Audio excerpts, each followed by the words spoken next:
en ce moment, il y a un procès qui se tient en diffamation contre Raphaël Enthoven qui a traité la France insoumise de parti passionnément antisémite.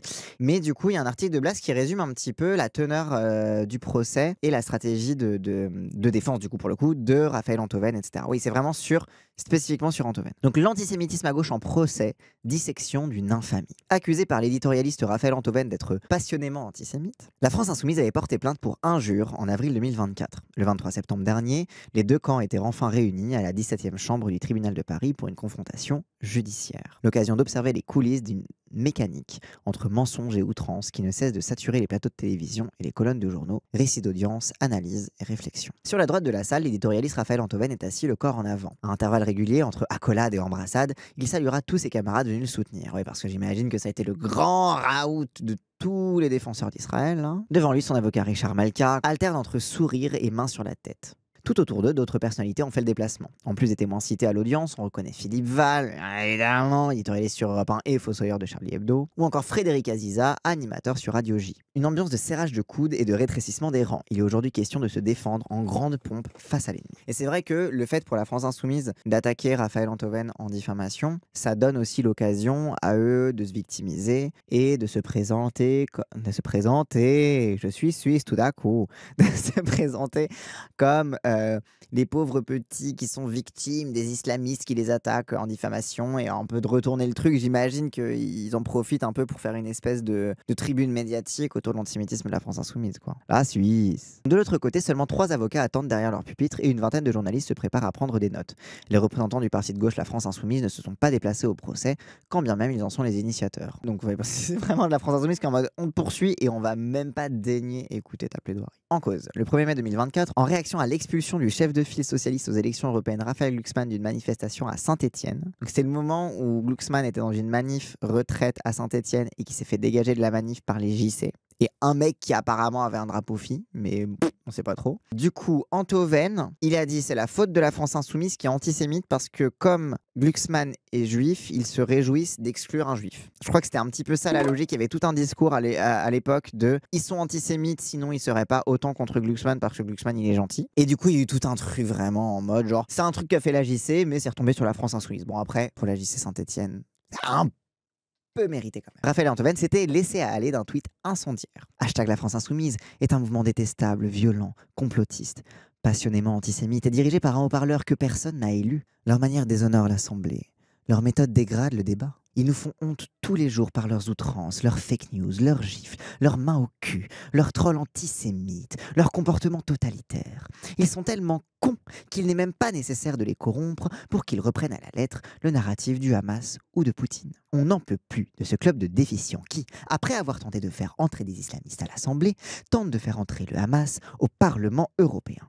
Le 9 juin, votez qu'on n'en parle plus. Des propos suite auxquels la France insoumise avait déposé plainte pour injure publique devant la 17e chambre du tribunal de Paris en charge des délits de presse. Ce mardi 23 septembre 2025, jour de l'audience, devait être ainsi débattu. Qualifier LFI de passionnément antisémite et de tellement con ou encore de club de déficients est-il un acte injurieux et de ce fait un acte délictueux. Et en fait, l'injure publique, elle est facile à montrer en fait, c'est-à-dire que tellement con, surtout club de déficients, désolé, mais bon, là l'injure, elle est un petit peu caractérisée quoi. Par contre, le passionnément antisémite, je pense que c'est là-dessus que la défense va vouloir se concentrer, va vouloir faire un petit peu son espèce de défense de rupture, en mode oui, en fait, c'est vous les antisémites, on va prouver que vous l'êtes quoi. Mais par-delà le conflit juridique en ce qui relève de l'injure, de la diffamation ou bien de l'opinion, ce procès a été l'occasion d'observer autre chose.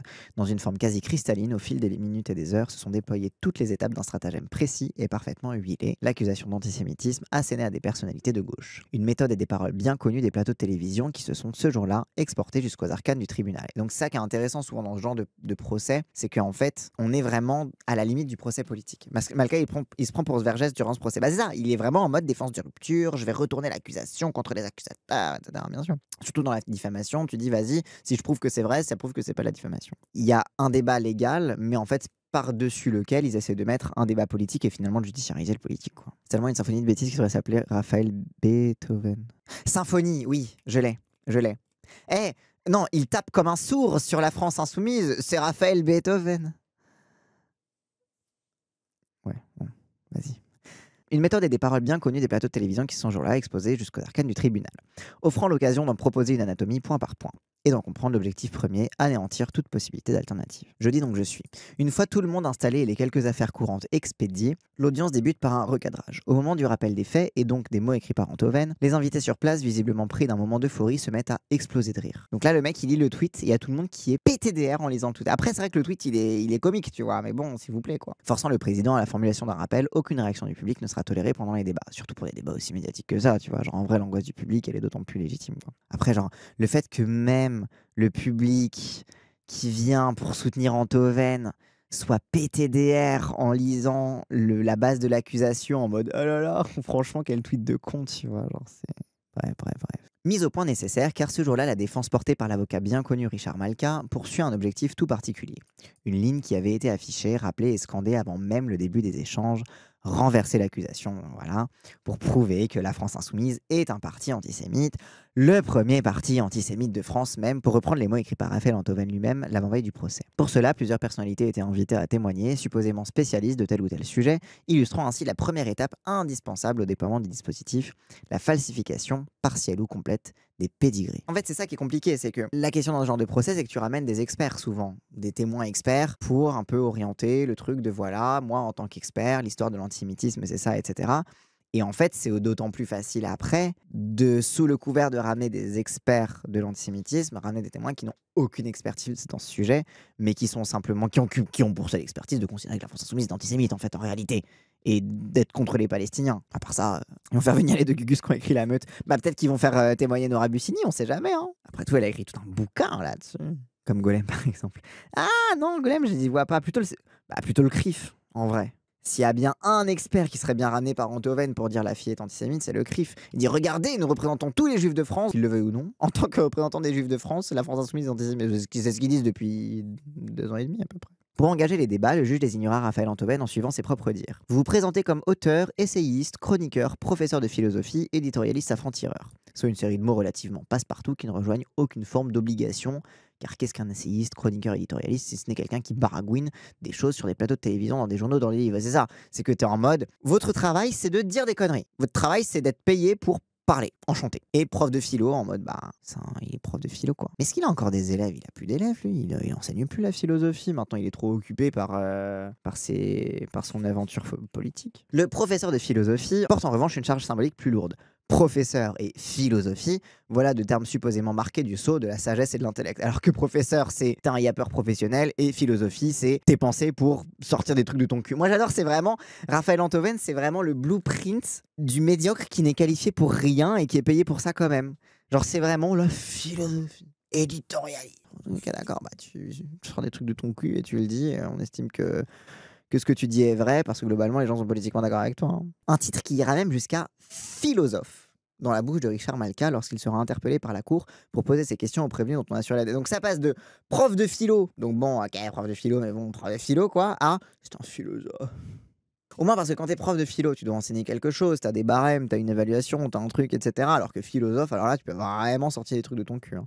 Donc c'est limite pire de l'appeler philosophe. D'ailleurs, c'est pour ça qu'il veut pas se surnommer philosophe lui-même. C'est de la fausse humilité, mais en réalité, il sait très bien qu'il a plus de cachet en étant prof de philo parce qu'il a l'aspect professoral où il peut vraiment se mettre en surplomb par rapport aux autres. Organisant ainsi le trouble sur une personnalité pourtant bien connue qui déclarait elle-même en 2017 « Je ne suis pas philosophe, mais prof de philo. Ce qui est plus difficile. Alors voilà, c'est beaucoup plus difficile d'être prof de philo. Faites philosophe, c'est facile. Il suffit de penser et d'aimer penser. Car philosophia, c'est l'amour de la pensée. Mais être professeur de philosophie, c'est d'autant plus complexe que simplement philosopher, car il s'agit d'enseigner finalement un corpus qui est bien plus large. Bien sûr, bien sûr. Tout le monde est philosophe, il suffit de savoir que l'on va mourir. C'est un sophiste à la con, c'est pas un prof de philo, c'est pas un philosophe ou je sais pas quoi, c'est vraiment juste... Ce mec, c'est juste un rhéteur. C'est un mec qui fait de la rhétorique, qui a des pirouettes argumentatives pour toujours s'en sortir bien. C'est un médiocre à qui on a donné un micro, quoi, et qui veut jamais s'avouer vaincu. Soit la confession d'une bien étrange manière de concevoir à la fois le métier de professeur et celui de philosophe,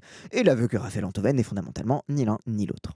Le titre de professeur implique un certain nombre d'obligations que certains propos tenus sur les réseaux ou en plateau viennent de toute évidence bafouer. Après, un prof de philo, le seul truc que tu peux bafouer, c'est est-ce que Platon il a vraiment dit ça dans la République, quoi. À part voir ça. Et comme l'intéressé l'admet lui-même, le titre de philosophe est le fruit d'une usurpation encore plus grossière. Intervenir dans les médias et publier des livres aux éditions de l'Observatoire, maison spécialisée dans le service après-vente de toute la politicaille française déchue, ne permettent pas, bien heureusement, de pouvoir se présenter de telle sorte. Bah, après, le problème, c'est que philosophe, ça fait un peu tout et rien dire. En fait, c'est là qui est chiant, c'est que là où Raphaël Antoven a un peu raison, c'est que ça veut un peu tout et rien dire. Philosophe, qu'est-ce que c'est? Genre, c'est. Mais après, bah, en vrai, en fait, philosophe n'a de légitimité que la déférence à laquelle qu'on lui accorde. Bah, alors, philosophe, c'est voilà, c'est symbolique, c'est en mode, oh, philosophe, pardon, etc. Genre, il y a une charge symbolique au mot de philosophe, mais concrètement, c'est quoi un philosophe, quoi? Surtout quand tu vois l'état de la philosophie en France, quoi. Si t'as un doctorat en philosophie, t'es philosophe. Oui, I guess. Mais qu'est-ce que ça fait de plus, quoi? Ce constat n'empêche pourtant pas une série de médias, tout comme Richard Malka, de continuer de désigner l'individu comme un philosophe, jusqu'à l'AFP elle-même il y a quelques semaines. Donc tout le monde va vraiment, Raphaël Antoven, c'est un philosophe. Mais parce qu'en fait, ce qui est fascinant, c'est que l'obsession de tout le monde d'appeler Raphaël Antoven un philosophe reflète en fait l'obsession de ces médias de lui prêter une légitimité de parole plus grande qu'il ne l'a réellement, et en fait de mettre en fait un argument d'autorité par défaut sur son nom, quoi. C'est en mode il est philosophe donc il a forcément raison. Il a commencé à détester Mélenchon le jour où il a dit la République c'est moi alors qu'en vrai la République c'est Platon. Terrible réflexe qui s'éportera même le jour du procès dans la bouche du procureur avec cette incroyable phrase: Raphaël Antoven incarne en quelque sorte la figure de l'intellectuel tel qu'il existe depuis l'affaire Dreyfus.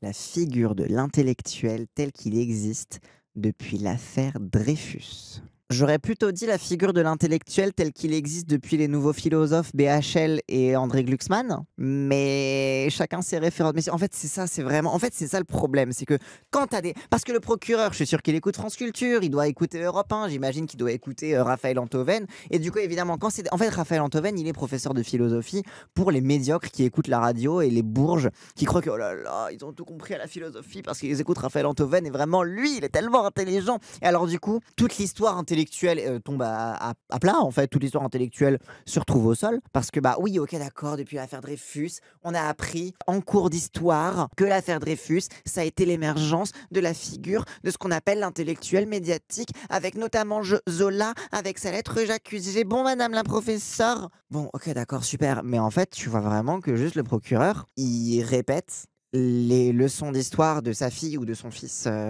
qui est au lycée là ou qui est en même collège ou je sais pas quoi, et ne se pose pas plus la question de qu'est-ce que ça veut dire être un intellectuel médiatique, comment est-ce que ça a évolué, même entre l'affaire Dreyfus, puis la Deuxième Guerre mondiale, puis l'après-guerre, puis les nouveaux philosophes, puis aujourd'hui à l'ère des réseaux sociaux, qu'est-ce que c'est qu'un intellectuel médiatique, qu'est-ce que c'est qu'un intellectuel tout court, etc. C'est des choses qui ont évolué, qui sont étudiées par des gens qui font de l'histoire des idées, mais qui, là c'est juste que le procureur, il est complètement mesmérisé par le fait que Raphaël Antoven, il parle tout doucement, et que d'ailleurs sa fille, elle étudie ça en histoire en ce moment, et il a fait réviser ses leçons hier. Elle va avoir une très bonne note.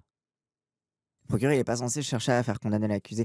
Bah après, non, mais après, j'imagine qu'il dit ça en mode l'intellectuel a des devoirs et il ne doit pas injurier des gens, tu vois. Genre, je vois très bien comment cette sucerie sert encore mieux à condamner Antoven de dire en tant qu'intellectuel, tu as des responsabilités. Jonathan Arfi, le premier à prendre la parole. Ah ben voilà! Et ben voilà! Je le savais! Jonathan Arfi, le premier à prendre la parole en qualité de témoin, était quant à lui présent en tant que président du CRIF, le conseil représentatif des institutions juives en France.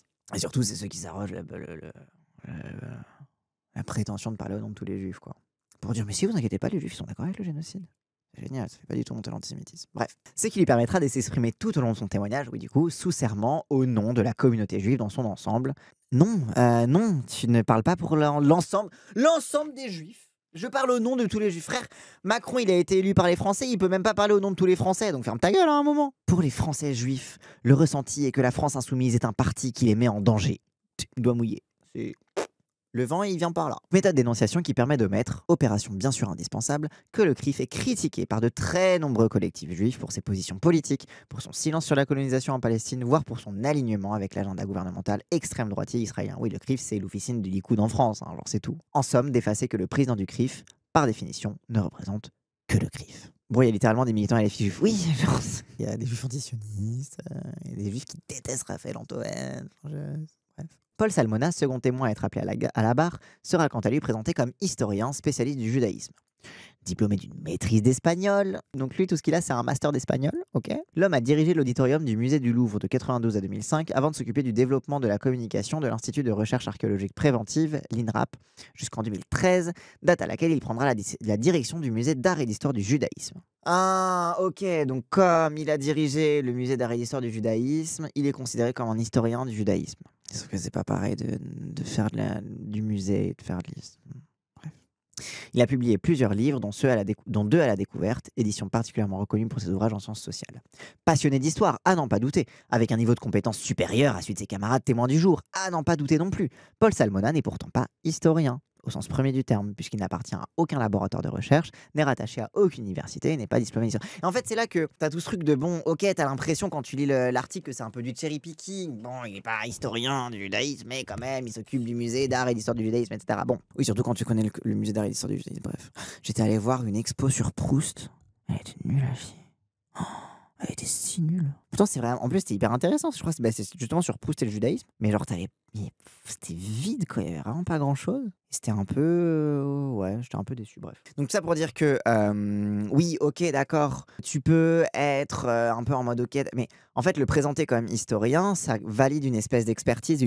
En fait, ça neutralise son expertise, ça neutralise sa pensée politique, ça fait comme si en fait il n'était qu'un simple expert du judaïsme qui parle en tant que simple expert du judaïsme, alors qu'en fait bah non, c'est un mec qui s'occupe d'un musée, ok, très fort, ok, peut-être qu'il s'y connaît un peu plus que le courant des mortels sur le judaïsme, mais il n'est pas historien, et le fait qu'on le présente comme historien, ça va faire qu'on va projeter sur lui une crédibilité à sa parole, qui va du coup faire qu'on va moins questionner ses biais politiques. Bref, pardon, du coup reprenons. Il n'est pas historien au sens premier du terme, il n'appartient à aucun laboratoire de recherche, n'est rattaché à aucune université, et n'est pas diplômé d'histoire. Enfin, le troisième témoin, Rudi Reichstadt. Putain, mais c'est le bal des médiocres en fait. C'est le bal des débiles. Rudi Reichstadt. C'était qui le premier encore? C'était Jonathan Arfi. Eh ben putain, c'est un procès parfaitement neutre. Hein. C'est vraiment des témoins qui ne sont absolument pas. Oui, déjà Richard Malka, tu vois, mais bon. Ah ouais, c'est vraiment.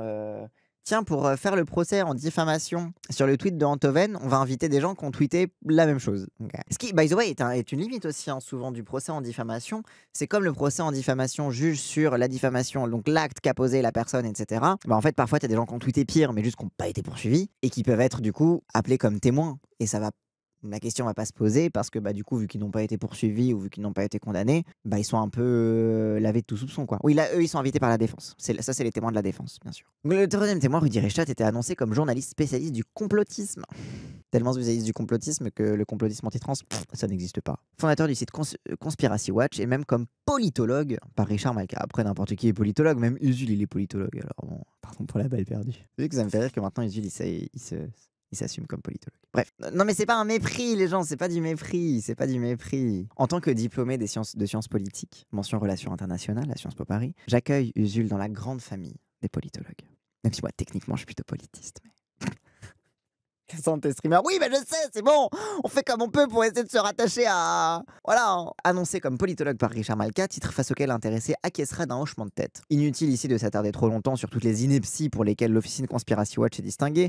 Blast a notamment consacré une vaste enquête à ce sujet, ni d'ailleurs sur les positionnements politiques bien connus de Rudi Reichstadt, fidèle chroniqueur de l'hebdomadaire Franc-Tireur. Donc, on prend comme témoin le collègue de Raphaël Enthoven. Comme témoin de sa probité politique, le même qui est écrit dans le même canard et qui écrit les mêmes inepties dans le même canard, quoi. Genre, c'est bref.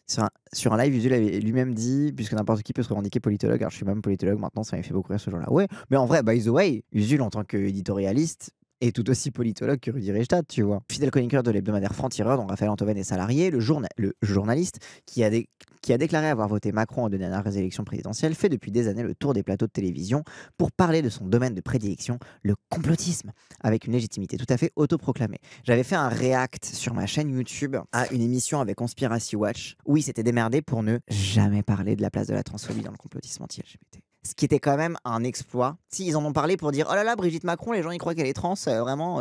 Mais genre, à aucun moment... Genre, c'est quand même une folie. Bref, le react est disponible sur ma chaîne YouTube, si ça vous intéresse. Mais en plus, ce qui est fascinant, c'est que je trouve que Rudi Reichstadt, c'est quand même un exemple assez fascinant du mec qui se présente tellement comme expert du complotisme qui ne voit même pas son propre complotisme. Parce qu'en vrai, ce qu'il projette sur la France insoumise et sur Mélenchon, qui parlerait de la Palestine pour avoir le vote des Arabes et que en fait les frères musulmans, etc. En fait, Rudi Reichstadt est complotiste. Mais il est complotiste sur les musulmans, spécifiquement. Et il ne voit pas le reste des complotismes, etc. Et du coup, en fait, Comme c'est lui qui dirige Conspiracy Watch, en fait, il organise la condition de possibilité de ne jamais se rendre compte de son propre complotisme. C'est fascinant, quoi. Celui qui assène qu'il faut impérativement cesser de trouver des excuses au complotisme, soit une déclaration en opposition avec les prémices de toute forme d'analyse en sciences sociales. Oui, parce que eux, ils sont vraiment en mode les complotistes, faut juste les traiter de débiles. Faut pas s'intéresser au complotisme comme phénomène social, ni prendre au sérieux éventuellement les instincts sur lesquels le complotisme se développe pour éventuellement mieux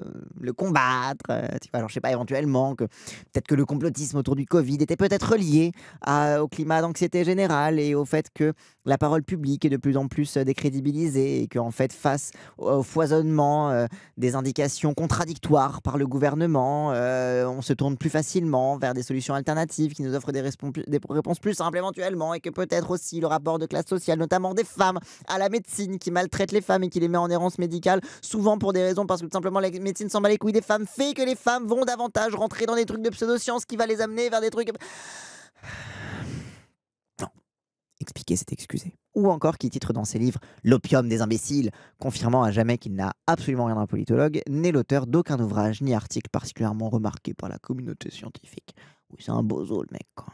Alors que Franck-Tireur a monté de toutes pièces le complot des frères musulmans et de l'entrisme, bien sûr. Ah, de toutes pièces, non. Le printemps républicain avait déjà bien préparé le terrain, mais oui, totalement. Au-delà des faits et du droit. Pour entrer dans le vif, le président du tribunal interroge ensuite Raphaël Enthoven sur les motivations et le sens de son tweet en s'arrêtant sur chacun des termes utilisés. L'occasion pour le prévenu du jour de se justifier et peut-être surtout de se dévoiler avec des formules parfois surprenantes. Après avoir expliqué que la France insoumise est pour lui un mouvement objectivement fascinant, et avoir confessé qu'à partir de 2015, lorsqu'il prit la responsabilité d'une chronique quotidienne sur Europe 1, il lui était habituel d'aller consulter le blog de Jean-Luc Mélenchon les jours où il ne trouvait rien d'autre à dire. Raphaël Enthoven expliquera que les raisons... C'est vraiment, pour moi, c'est vraiment l'itinéraire de la fascination morbide, quoi. Il a juste une fascination morbide, bref. Raphaël Enthoven expliquera les raisons à l'origine de l'écriture de son court texte. Le 1er mai 2024, donc, Raphaël Glucksmann s'était fait virer en fin de matinée d'une manifestation à Saint-Étienne. Une action vite revendiquée par les jeunesses communistes locales, ainsi que par un militant qui se présentera comme affilié à LFI et que Place Publique, parti politique du meneur de liste socialiste aux élections européennes, dénoncera comme la conséquence de campagnes de calomnie qui abondent sur les réseaux sociaux, ainsi que de fausses informations venues d'ingérences étrangères. Ainsi d'un événement déclencheur que Raphaël Enthoven décrira comme le résultat de mois de haine et de calomnie savamment orchestrés par LFI, tout en déclarant qu'il ne faisait ici que reprendre les allégations de Glucksmann. C'est pas moi qui l'a dit, c'est Glucksmann, pas taper, pas taper. JLM a failli se faire buter, mais lui chouine parce qu'on lui a dit de se barrer d'une manif. Non, mais je te jure. Soit un des nombreux mensonges qui jalonneront l'audience. Pour justifier du lien entre cette éviction d'une manifestation et la France insoumise, Enthoven aura recours à un concept central dans toute l'audience, celui d'antisémitisme d'atmosphère. Atmosphère, est-ce que j'ai une gueule d'atmosphère? Car comme il le déclarera plus tard, on ne tombe pas sous le coup de la loi quand on dit quelque chose d'antisémite dans 999 cas sur 1000. Pirouette intellectuelle bien pratique qui permettra d'évacuer le fait concret celui-ci qu'en effet aucun membre de la France insoumise n'a jamais été condamné ni même a priori poursuivi pour propos antisémites. Après bon, encore une fois, argument de un peu de mauvaise foi aussi, parce que en fait la condamnation ne dépend que des poursuites et tu peux argumenter que voilà c'est compliqué de reposer sur une condamnation quand on sait que le domaine des mots est aussi facile à tordre. La preuve, Raphaël Enthoven en fait son métier. L'avènement ultime de Dog Whistle, c'est ce concept de X d'atmosphère. Ah ouais, de fou, hein. Après, ça a commencé par le sexisme d'atmosphère, non? Je sais plus. C'était un peu pour dire, ah, dans un milieu professionnel, il y a un sexisme d'atmosphère, et du coup, c'est un peu un truc qui montre qu'il risque d'y avoir des violences, etc. Enfin, après, bon, l'antisémitisme d'atmosphère... Ah, peut-être le racisme d'atmosphère, oui. Mais en fait, parce qu'il y a un truc de... En fait, moi, le truc... Ouais, c'est le djihad d'atmosphère, ah ouais. Oui, c'était Keppel qui avait parlé de djihad d'atmosphère, exactement.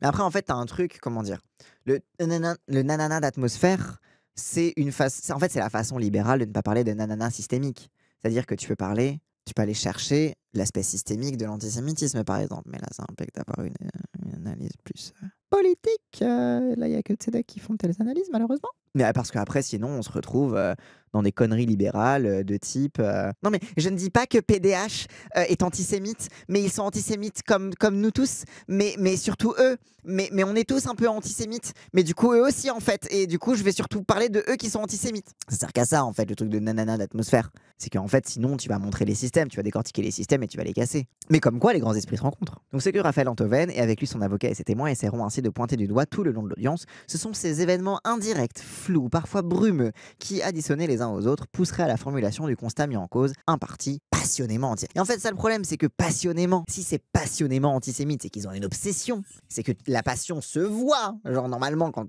t'as une relation passionnelle avec quelqu'un, c'est pas des trucs comme ça distillés ici et là.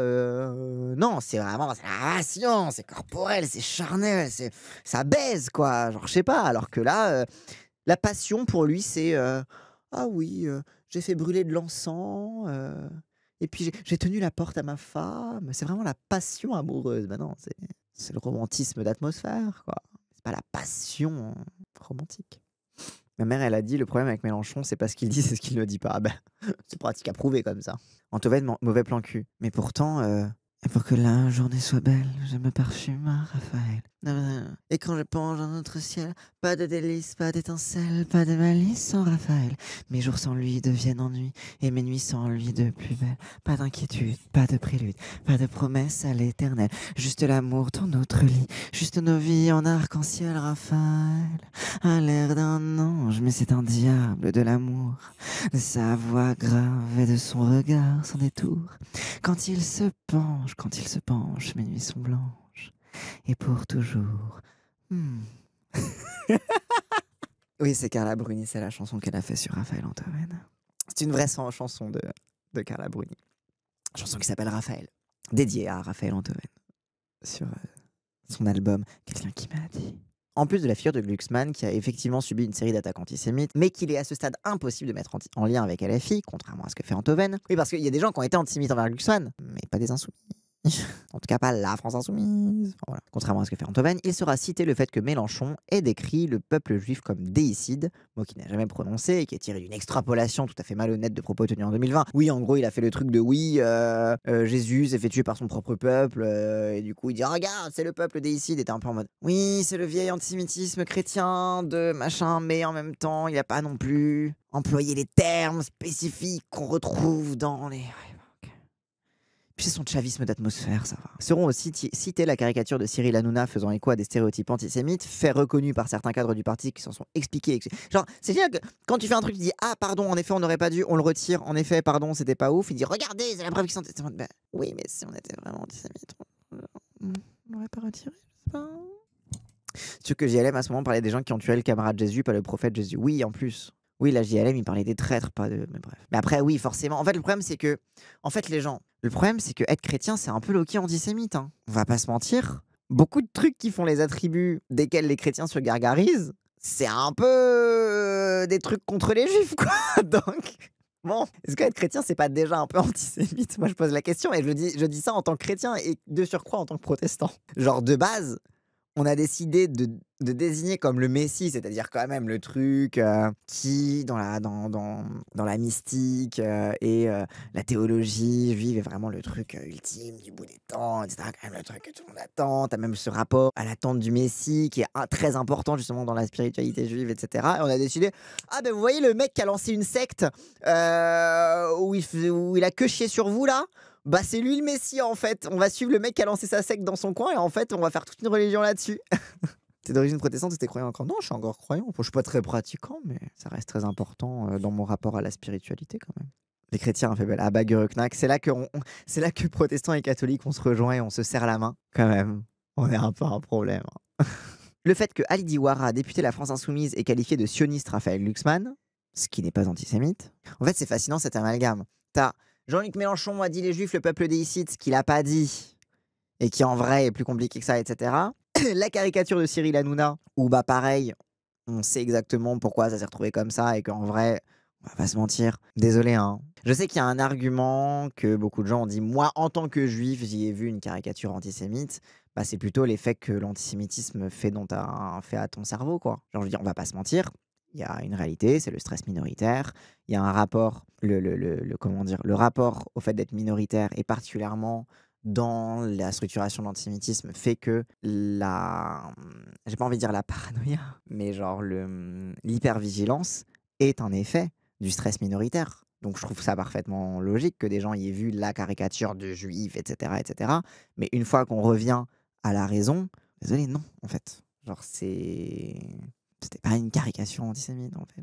Alors que Franc-Tireur a fait une avec une caricature de Zemmour. Oui, Franc-Tireur a fait une avec une caricature de Zemmour avec la peau verte, le nez crochu, enfin genre à un moment, genre Franc-Tireur, si l'image de Hanouna était antisémite, alors désolé, mais la une de Franc-Tireur devrait être condamnée pour apologie du génocide en fait. Donc ça mélange ça avec Al-Diwara qui a dit que Glucksmann était sioniste, ce qui, jusqu'à preuve du contraire, le sionisme est une orientation politique, c'est une opinion politique. C'est comme s'il l'avait qualifié de libéral ou de capitaliste, tu vois, genre. Et je dis pas ça pour minimiser le sionisme, hein, on peut aussi maximiser les morts du capitalisme. Ou encore que la ligne éditoriale de BFM TV aurait été jugée par des cadres de LFI comme liée aux opinions de son propriétaire d'alors, Patrick Drahi. Donc c'est antisémite de dire que la ligne éditoriale de BFM TV dépend de son propriétaire. Donc c'est antisémite de faire une critique basique des médias et de critiquer le fait que la ligne éditoriale de BFM TV est largement complaisante avec l'armée israélienne et sa propagande. Et en fait, vous voyez vraiment le glissement qu'il y a, tu vois. T'as un truc vraiment en mode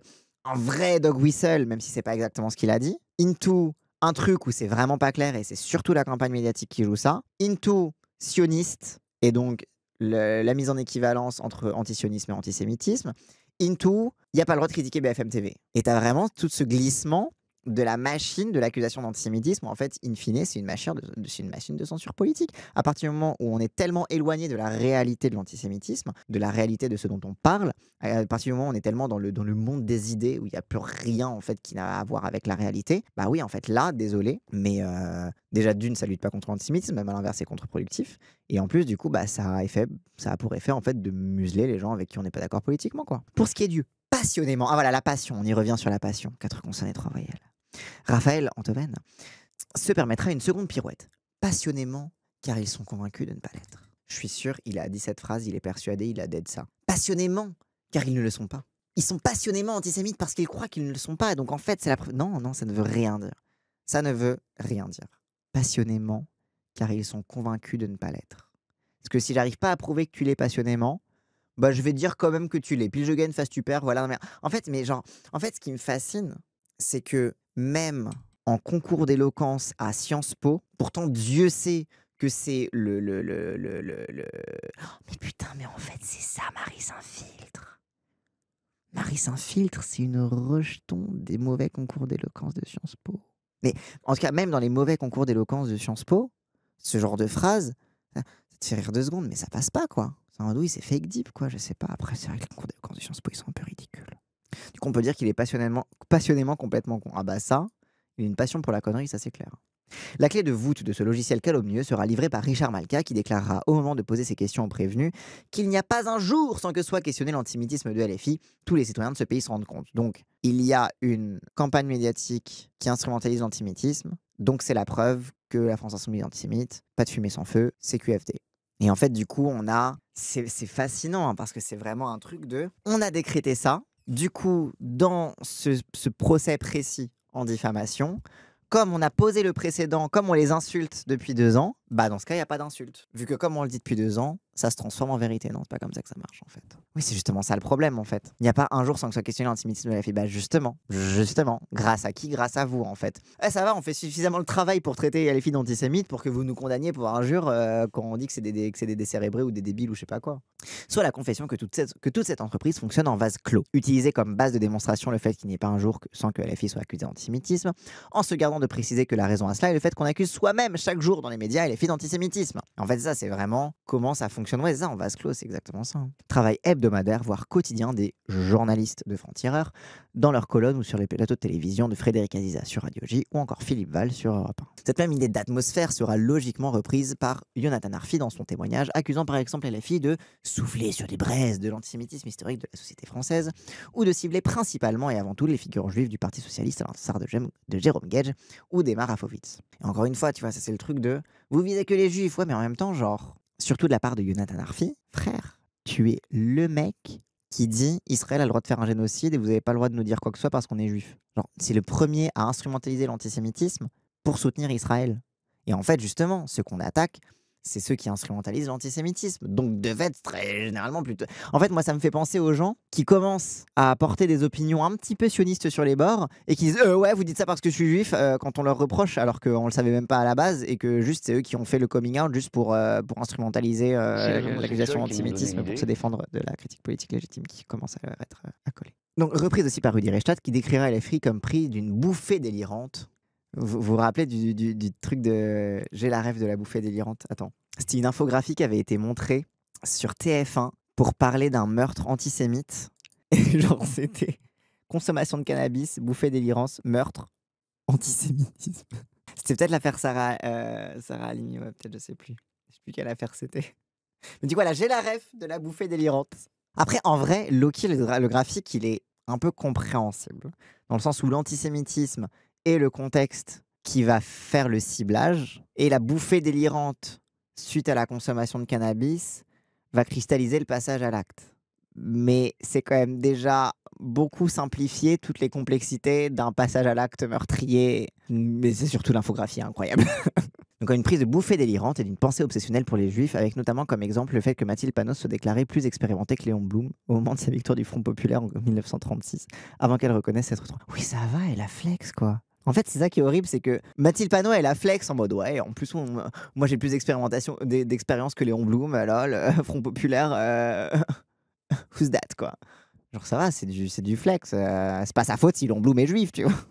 Genre, tu sais, t'as un truc de presque c'est antisémite de flex sur Léon Blum parce que tu parles du Front Populaire. Genre, bah désolé, Front Populaire, c'est Léon Blum. Tu veux parler de qui d'autre? Genre, tu vas pas effacer. En fait, sinon, il voudrait que quand on parle du Front Populaire, on ne parle surtout pas de Léon Blum. Mais du coup, ce serait aussi antisémite parce que du coup, ça veut dire qu'on l'écarterait de l'histoire à cause de sa judéité. Genre, c'est pire. Genre, bref. Une sortie dont la dimension antisémite, visiblement évidente pour Reichstadt, ne paraît pas, c'est le moins qu'on puisse dire, tomber sous le sens. Oui, bah, c'est le moins qu'on puisse dire, ça c'est clair. Hein. Paul Salmona jouera au même jeu en se lançant dans une histoire parfois bien étrange de l'antisémitisme et de la gauche. Seront par exemple cités Joseph Proudhon, anarchiste du 19e siècle, ou bien plus étonnant, le négationniste Robert Faurisson. Il était de gauche, Faurisson. Et enfin Dieudonné. Pareil, Dieudonné, il était de gauche. Dieudonné, il était au sud surtout. Faurisson, là. Faurisson, c'est la gauche. Eh ben, merci l'historien. Heureusement qu'il est directeur du musée d'art et d'histoire du judaïsme, sinon je m'inquiéterais. Comme pour former un continuum de ce qui serait en France l'antisémitisme à gauche. Une catégorisation dont on laissera juger les lecteurs et qu'il a aussi partie de cette théorisation de l'atmosphère. Jean-Luc Mélenchon est de gauche, Joseph Proudhon était de gauche et était antisémite. Jean-Luc Mélenchon serait donc au moins potentiellement antisémite. Donc ça, c'est vraiment un truc de... Moi, j'adore parce que Raphaël Antoven qui est en mode oui, le sophisme contre la vraie philosophie, etc. Alors que là, il fait littéralement un sophisme pour défendre le crari philosophe qui n'aime pas les sophistes. C'est magique. C'est magique. À suivre ce type de raisonnement qui ne s'embarrasse pas non plus de la factualité, comble s'il en est pour quelqu'un se prétendant historien, comment devraient être appréhendés celles et ceux qui, comme Richard Malka et Philippe Val, s'inscrivent dans une filiation directe avec Voltaire. Ah bah oui, c'est vrai qu'ils sont en mode oui, Voltaire, etc. Mais donc celui qui écrivait, c'est à regret que je parle des Juifs, cette nation est, à bien des égards, la plus détestable qui ait jamais souillé la terre. Bah, si Mélenchon est antisémite parce que Proudhon l'était, bah Philippe Val et Richard Malka sont antisémites parce que Voltaire l'était. En fait, c'est là que tu vois le vide et à quel point ils prennent les gens pour des cons et à quel point surtout ils se sentent tellement suffisants et repus de leur légitimité.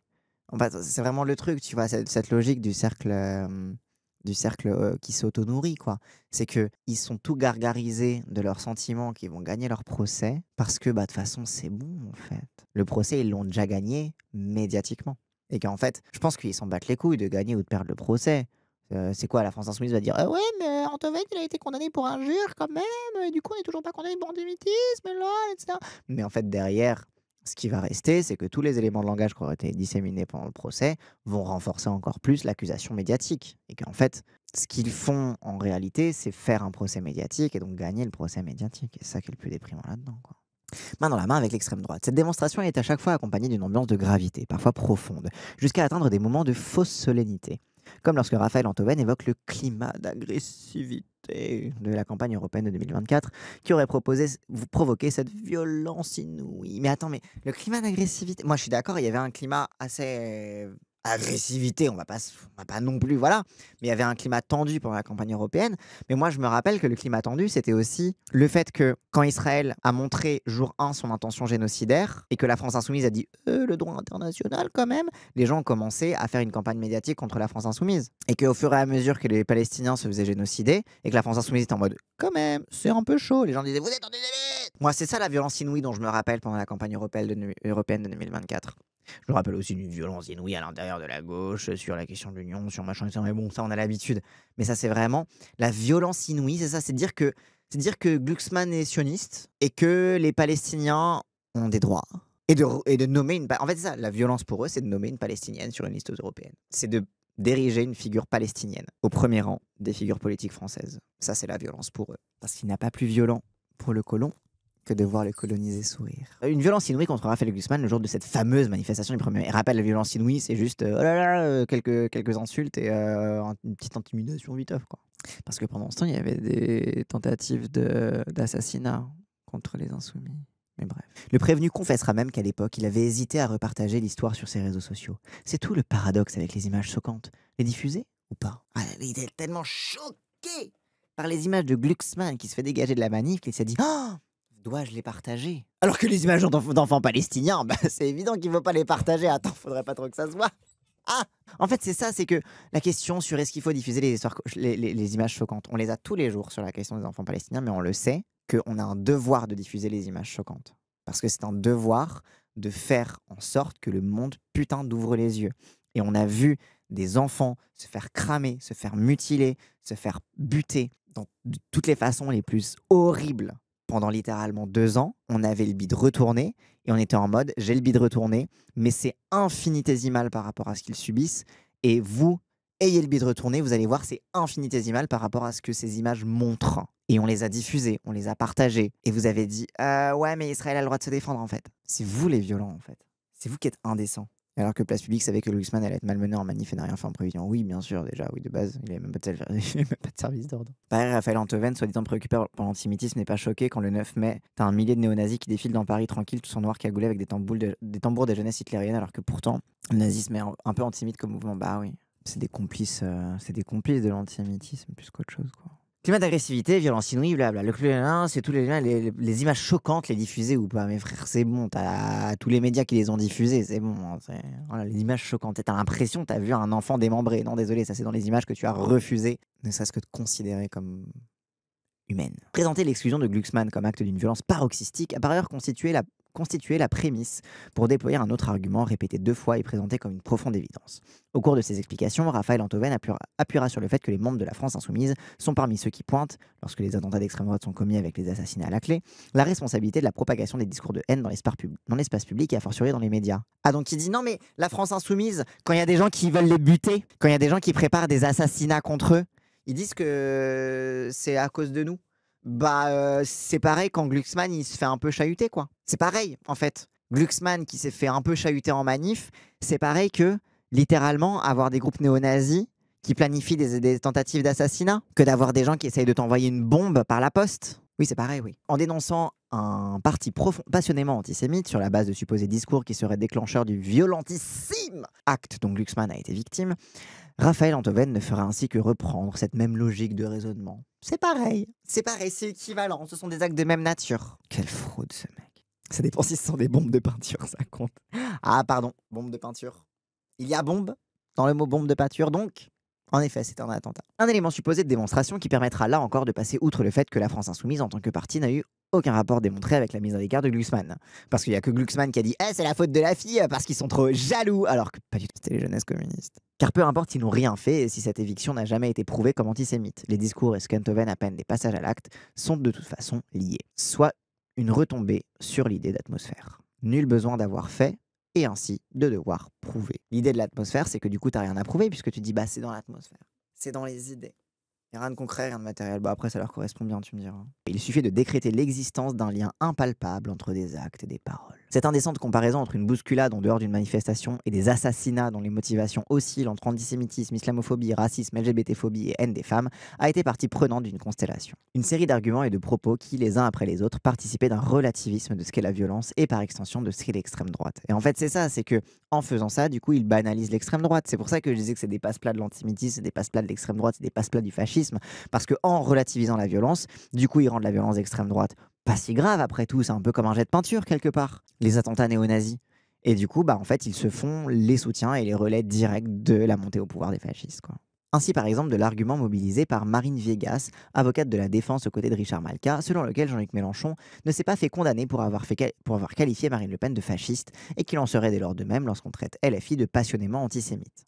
Soit une omission tacite, mais bien volontaire, des réelles et palpables accointances du Rassemblement national avec le fascisme, que soient les multicondamnations pour incitation à la haine raciale. Oui, parce que la raison pour laquelle Mélenchon a gagné son procès contre Marine Le Pen, c'est que le fasciste est une qualification politique qui était acceptable pour le parti de Marine Le Pen. Alors que là, passionnément antisémite, en fait, je comprends leur argument de après tout, ce n'est qu'une qualification politique, mais c'est pas que ça. Après, bon, ça, c'est une balle que je veux bien prendre. Allez, bah maintenant, on va prouver que Mélenchon est antisémite. Que ce soit les multicondamnations pour incitation à la haine raciale et antisémitisme de son précédent chef Jean-Marie Le Pen ou l'identité de ses fondateurs, à savoir d'anciens Waffen-SS et autres collaborationnistes.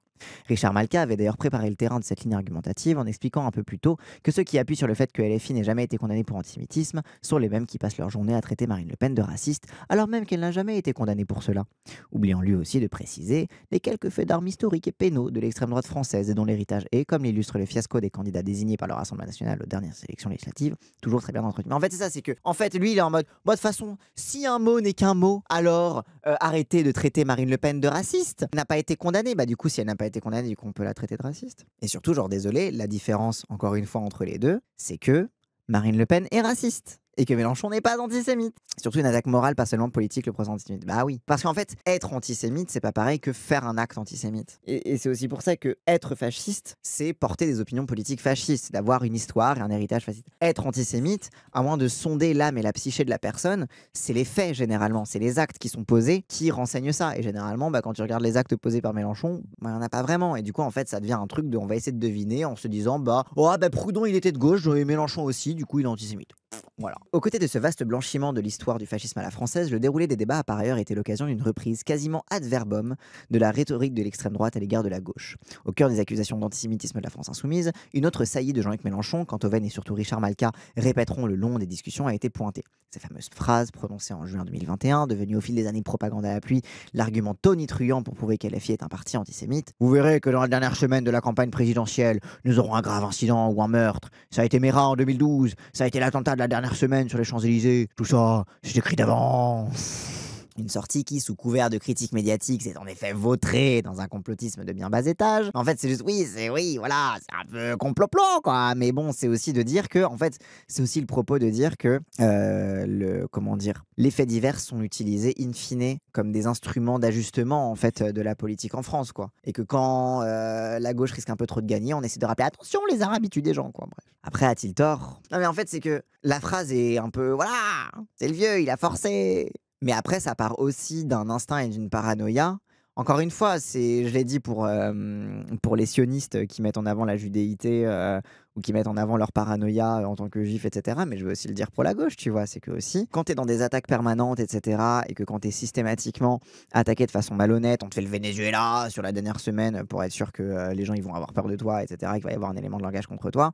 Donc tu sais, tu as un peu ce truc-là de ça rend complotiste et ça rend paranoïaque. Et tu peux transformer ce qui peut être une critique médiatique de les médias vont mettre encore plus de leur force dans la bataille pour faire peur à tout le monde, pour les décourager de voter à gauche. Ça se transforme en un truc complotiste parce que c'est plus la question de la critique médiatique, mais la question devient existentielle et personnelle. Et du coup, ça se transforme en ils sont tous contre moi, quoi. Après, c'est faux. Une sortie qui, sous couvert de critique médiatique, s'est en effet vautrée dans un complotisme de bien bas étage et que Malka transformera en une monumentale insulte à la mémoire des victimes juives de Mohamed Merah. Encore une fois, selon une ligne de raisonnement qui, après de multiples relectures, semble tout aussi difficile à saisir. Tu sais, t'es en mode, on n'enlève pas que Mohamed Merah, il a vraiment tué des gens. Genre, c'est dire que les médias en font leur chou gras, ça veut pas dire que les victimes, on s'en bat les couilles. Mais après, c'est toujours la concurrence victimaire qui est toujours au cœur, je trouve, de tous les points de discours, un petit peu, notamment chez les sionistes, mais pas que, globalement, chez tous les gens qui sont issus d'un peuple qui a beaucoup souffert. Et qui dit finalement peut-être davantage des obsessions de l'avocat et de son client, à savoir cette croyance selon laquelle la gauche française contemporaine, LFI en première ligne, serait, si ce n'est directement, au moins par des chemins de traverse, partie prenante d'un complot pour transformer la République en un régime politique islamiste. Là serait ainsi le secret pour saisir la citation de Mélenchon, solidarité non avouée pour Merah et antisémitisme. C'est ça, c'est qu'en fait ils disent, oh là là, vous allez voir, ça a été Mohamed Merah en 2012, du coup ils disent, du coup il est favorable à Mohamed Merah, il préfère Mohamed Merah à ses victimes, et t'es en mode, non, c'est pas ce qu'il voulait dire. Après, c'est d'accord, je vais pas commencer à défendre cette phrase, mais c'est leur propre complotisme à eux qui se révèle là-dedans, quoi. Raphaël Antoven le dénonçait d'ailleurs lui-même dans son tweet en parlant de LFI comme du parti qui reprend le narratif du Hamas, qui fait rentrer des islamistes à l'Assemblée et même le Hamas au Parlement européen. Propos dont il s'expliquera au cours de l'audience de l'ordre « Oh, je faisais allusion au fait que les chiffres du Hamas sont repris par LFI. Oh, non, c'est juste qu'ils reprennent les chiffres du Hamas. Je sais plus les noms des candidats, mais il y en avait ouvertement islamistes, hein. Sous-entendu, il y avait des candidats musulmans. Genre, en fait, le mec, il est islamophobe au dernier degré. Il voit un musulman sur la liste ou alors un mec avec un nom de famille à consonance arabo-musulmane, je sais pas quoi. Il dit il est ouvertement islamiste. Il y avait par exemple des clips de campagne où il n'y avait pas de femmes. Et donc, du coup, s'il y a un clip de campagne où il y a pas de femmes, c'est que c'est la preuve de l'islamisme et pas la preuve de la misogynie. Et donc, sur le Hamas au Parlement européen, je fais référence à la personnalité de Rima Hassan. Rima Hassan, sa personnalité, c'est le Hamas. C'est son trait de caractère. Moi, j'ai un trait de caractère, je suis un peu, genre, je sais pas, oui, méprisant. Voilà, mon trait de caractère, c'est d'être méprisant, par exemple. Pénible, bourgeois, psychopathe, chauve, autoritaire, cis. Donc voilà, donc moi, j'ai un trait de caractère, c'est d'être un peu méprisant parfois. Et elle, son trait de caractère, c'est d'être le Hamas. En fait, moi, ce qui me tabasse, c'est qu'il est tellement mauvais, quoi. Il est tellement... Franchement, s'il gagne, il est tellement mauvais. Il serait inutile de s'attarder à démontrer l'évidente absurdité de ses accusations et encore plus de ses justifications. En premier lieu, car elles n'ont visiblement pas comme principale fonction d'être vraies, mais bien de servir comme socle explicatif aux motivations qui seraient cachées derrière cet antisémitisme d'atmosphère. Car comme le déclareront de concert Raphaël Antoven, Richard Malka, Jonathan Arfi et Rudi Reichstadt, si LFI s'est soudainement converti à la passion antisémite, ce ne serait que par pur clientélisme électoral. Et voilà. C'est que en fait, ils sont devenus complotistes parce qu'ils sont dans le complot. Ah non, du coup, c'est vous qui êtes complotistes. Pour LFI, les Français d'immigration arabo-musulmane. Wow. Déjà ce mot. Les Français d'immigration arabo-musulmane. C'est tellement raciste de dire ça. Genre autant d'origine. Les Français d'origine arabo-musulmane. Et encore arabo-musulman, ça fait un peu genre déjà. Et les Français d'immigration. Ouais, il a dit les Français de papier, hein. Pour LFI, les Français d'immigration arabo-musulmane seraient sensibles à des choses antisémites, ce qui est faux. Donc il a dit, LFI croit, on sait pas d'où dire ça, que les Arabes sont antisémites, du coup il les drague en pensant qu'il faut être antisémite et donc est antisémite. Il est suffisamment islamophobe et raciste pour faire la distinction entre les Arabes non musulmans et les musulmans non arabes. C'est vrai. Ce qui est faux anti. Donc il a dit, regardez, moi je ne suis pas islamophobe, car je dis que c'est faux que les Français d'immigration arabo-musulmane soient antisémites, même si c'est littéralement l'entièreté des points de discours du CRIF depuis sa création, à peu près, et que c'est l'entièreté du lobbying du CRIF, c'est de promouvoir la théorie du nouvel antisémitisme. Donc en fait, globalement, Jonathan Arfi, il dit LFI est antisémite car il croit à la propagande que nous-mêmes on a diffusée partout en France, celle du nouvel antisémitisme. En fait, c'est que même en disant ça, c'est un aveu que bah du coup c'est ta faute, tu as fait monter même selon ton propre truc. De Mélenchon est antisémite car finalement il accrédite la thèse du nouvel antisémitisme, mais lui il est du côté des Arabes, bah ça veut dire que toi, Jonathan Arfi, qui a accrédité et qui a fait monter la thèse du nouvel antisémitisme, tu as fait monter l'antisémitisme, vu que ça a créé un Mélenchon qui selon toi est antisémite. Donc le CRIF est responsable de l'antisémitisme. Merci. Dénoncera le président du CRIF, projetant dans le regard de ses adversaires ce que lui croit probablement observer. Comme d'une cerise sur le gâteau, Raphaël Antoven et Richard Malka expliqueront enfin au tribunal que l'antisémitisme supposé de LFI a plus ou moins la même forme que dans les années 30. Plus ou moins. C'est peu ou prou, à peu près, environ, c'est à peu près pareil. C'est un peu kiff-kiff, un peu vite fait, voilà. C'est comme dans les années 30, Hitler, nazi, c'est des nazis, voilà. Ouais, c'est d'une solidité argumentative qui est confondante. Reprenant sans la citer, mais sans doute en pensant fortement à elle, les propos tenus par leur camarade de jeu médiatique Géraldine Vossner, journaliste à l'hebdomadaire Le Point, qui décrivait la haine anti-juive de l'entre-deux-guerres comme honteuse et cachée, ce qui est pour le coup une véritable falsification de l'histoire, car l'antisémitisme dans l'entre-deux-guerres, honteux et caché, pardon. Dans les années 30, ils avaient l'antisémitisme honteux. D'accord. Mais en fait, c'est eux qui banalisent le nazisme, en fait, en disant ça. Mais parce que leur intérêt de dire ça, c'est que eux, comme ils ont une islamophobie décomplexée, au moins ils peuvent pas se faire traiter de nazis, vu que les nazis, ils n'étaient pas décomplexés dans leur antisémitisme. Alors que nous, on est totalement décomplexés, donc vous inquiétez pas, on n'a pas de projet racial de purification ethnique de la France contre les musulmans. Le fameux antisémitisme honteux du parti nazi, le fameux antisémitisme secret de la Ligue anti-juive. Non mais bref, oui, non mais tout, enfin bref. Mais il y a même rien à... Il y a rien à répondre à ça, genre allô, juste l'histoire. Car à suivre le raisonnement, dans la mesure où l'antisémitisme de LFI ne serait qu'atmosphérique, décrit comme une bête infime et infâme, il en serait donc autant pour ce qu'était des années 30, une simple atmosphère. Atmosphère. Une affirmation effarante qui ne peut qu'être décrite comme du révisionnisme historique de premier plan, avec comme conséquence, là encore, une extrême droite française lavée de tous ses crimes. Une fois les témoignages arrivés au terme, et après une pause de 20 minutes pendant laquelle une avocate visiblement proche de Raphaël Antoven interpellera rigolarde la défense de LFI, Mathieu Davy, à la cafétéria du tribunal. Tu comptes plaider longtemps, je dois m'organiser pour le dîner de ce soir, hein. Bon, hein, de toute façon, vous vous appuyez, vous, hein, donc bon, vous avez, hein. Moi je dois rentrer, hein, donc t'as intérêt à pas plaider trop longtemps, hein. Charmante dame. Charmante dame. Comme si tout cela n'était de toute façon qu'un vaste jeu, les discussions reprennent par une tentative de redescente. Car tous ces raisonnements pour tenter de prouver qu'LFI est un parti foncièrement antisémite, malgré le fait que le tribunal ait coopéré tout le long de l'audience, sont en fait largement hors sujet. Et toute la ligne de l'attaque sera d'ailleurs appuyée sur ce constat. Il est jugé le caractère injurieux de propos tenus par Raphaël Antoven et non pas les orientations politiques de la France insoumise. Mais en fait, encore une fois, c'est ce que je disais tout à l'heure, c'est que le but, c'est d'en faire un procès médiatique et de diffuser encore plus, d'accélérer la diffusion des éléments de langage contre la France insoumise, s'il y avait besoin de les accélérer parce qu'ils sont déjà sacrément omniprésents. Mais évidemment, depuis le début de l'audience, ni Richard Malka, ni Raphaël Antoven, et ni les témoins cités n'étaient là pour faire du droit. L'objectif principal, annoncé d'ailleurs avant le début des hostilités, était complètement autre. Instrumentaliser l'enceinte du tribunal pour s'offrir une tribune médiatique de premier ordre. Entreprise qui se soldera de fait par une réussite presque totale. La série d'articles d'après-audience qui sera publiée dans les 4 coins de la presse reprendra à l'unisson, parfois mot pour mot, le narratif mis en place par la défense. Devant les tribunaux, Raphaël Antoven dénonce l'antisémitisme d'atmosphère de LFI, titrera par exemple Le Monde. Les Juifs ont peur de LFI.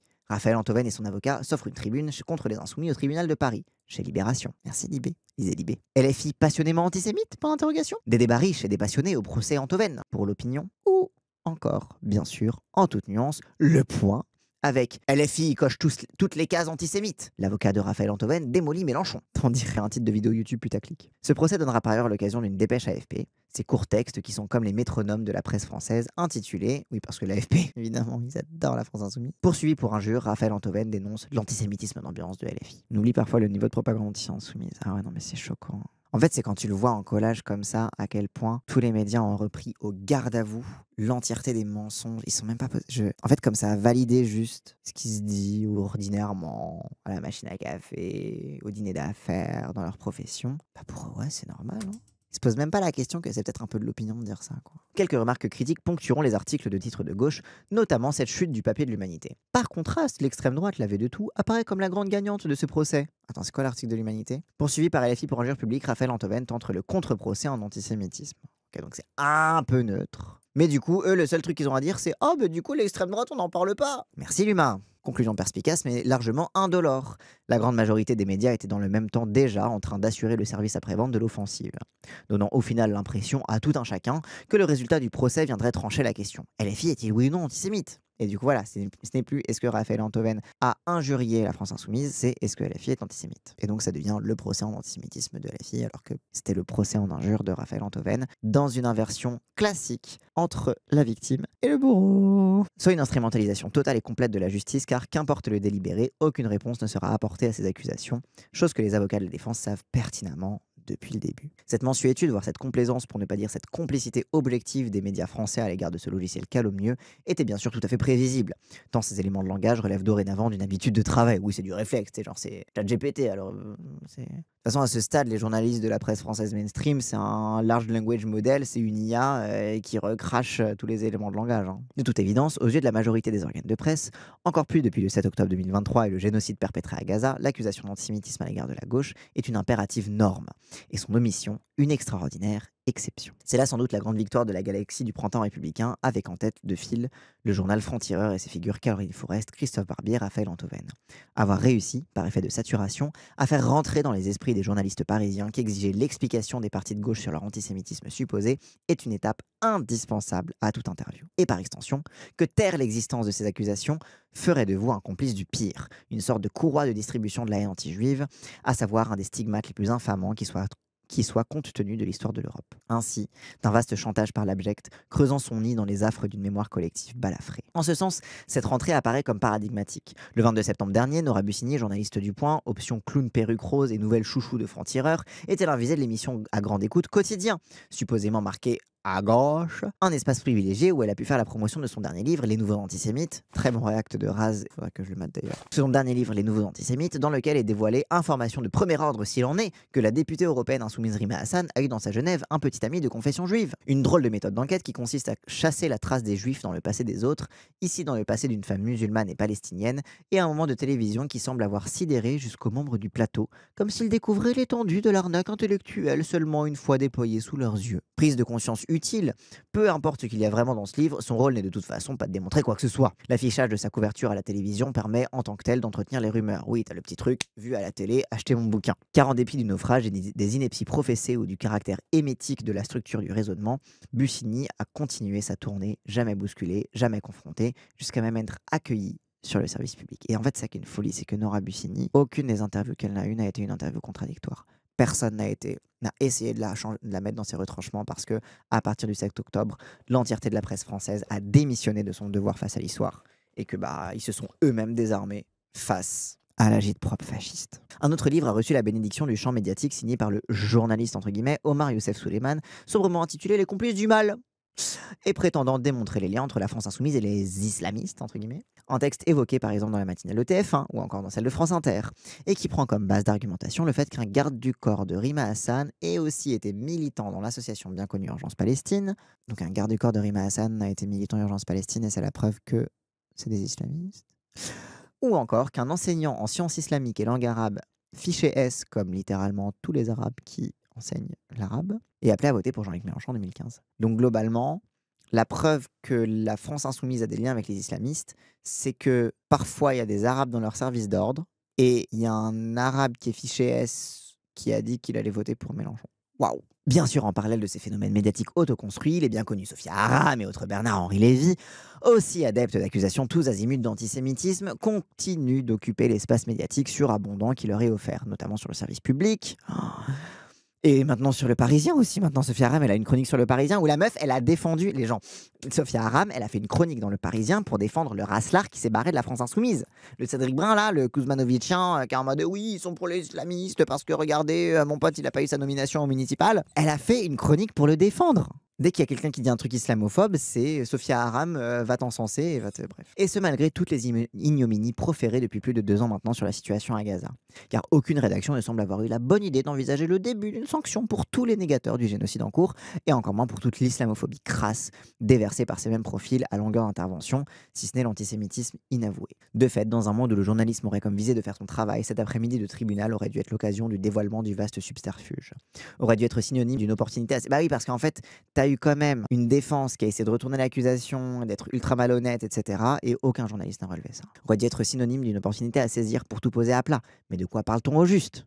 Car tout le long de l'audience, ce que les prises de parole de la défense ont surtout démontré, c'est l'enchaînement d'inepties, voire d'abjections, à la base de la crevasse argumentative d'Enthoven et de ses camarades. Sans oublier le fait que tous ces discours se construisent à partir d'une vaste proximité avec des positions extrêmement droitières islamophobes. Dans un monde qui ne plongerait pas vers le fascisme, ce procès aurait dû être l'occasion de démontrer en définitive que cette entreprise calomnieuse ne poursuit en rien l'objectif de combattre l'antisémitisme et ses manifestations diverses et nouvelles dans la société française, mais bien celui d'anéantir un camp politique. Un camp qui, par ailleurs, est le seul à tenter de dessiner une timide perspective de rupture avec les règles actuelles du jeu. Mais ce monde imaginaire n'existe évidemment pas. Qu'importe si cela implique de nier un génocide, d'instrumentaliser les plus sombres pages de notre histoire, et par extension de faire sécession avec le réel. Des années 30 à aujourd'hui, lorsqu'elle se retrouve dos au mur, la bourgeoisie sait rester fidèle à ses grands principes. Très bon article de Blast. Mais en vrai, Blast, ils font vraiment des super articles. Hein. Je vous encourage à aller les regarder régulièrement. En plus, c'est du contenu gratuit, donc c'est vachement bien. Et ouais, très bon article de Maxime Coquelin. Et voilà, hein. Je suis curieux de savoir la plaidoirie de l'avocat de la France Insoumise.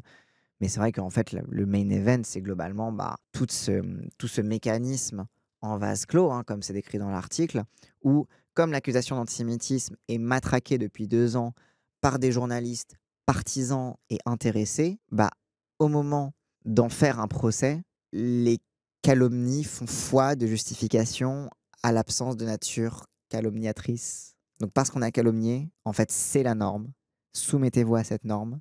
Traitez la France insoumise antisémite et de débile et de machin, parce qu'il y a aussi les autres injures derrière. Bien sûr, l'injure n'est pas que sur l'antisémitisme. Injurier la France insoumise n'est pas une injure, mais une nécessité, voire une légitimité. En gros, voici l'ennemi, vous savez ce qu'il vous reste à faire. Hop, et avant de partir, n'hésitez pas, si cette vidéo vous a plu, à liker, commenter, partager. Comme d'habitude, ça aide à faire tourner l'algorithme. Et si vous voulez me soutenir financièrement, n'hésitez pas à cliquer sur le lien Stream Elements qu'il y a dans la description de cette vidéo. Allez, cette fois, je vous laisse.